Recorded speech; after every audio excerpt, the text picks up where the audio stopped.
my name is Jessica Dyer, and today we're going to look at some of the general settings on the iPad. So to launch your settings, you tap on the icon that looks like a gear.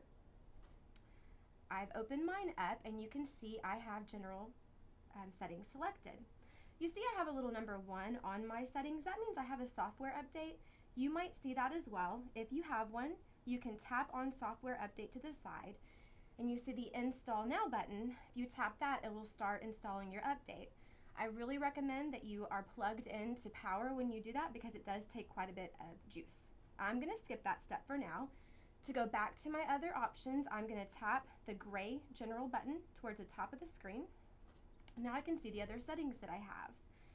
If you scroll down to auto lock, passcode lock, and iPad cover, these are some really important settings.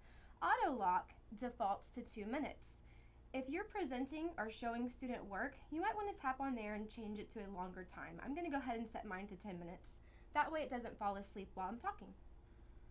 And tap general to go back and look at the other settings.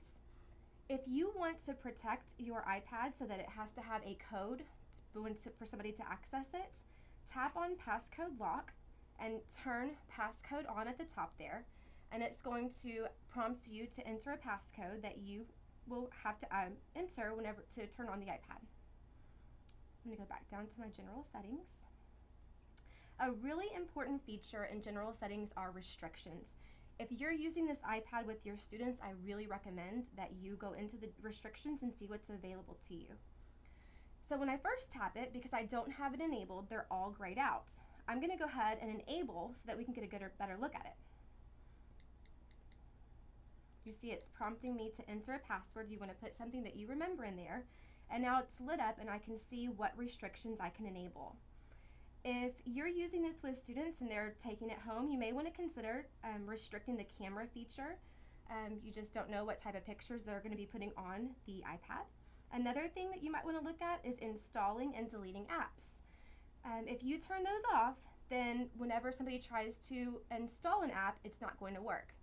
And if you teach the younger kiddos that they may accidentally delete an app, if you disable deleting apps, then they can't accidentally delete an app.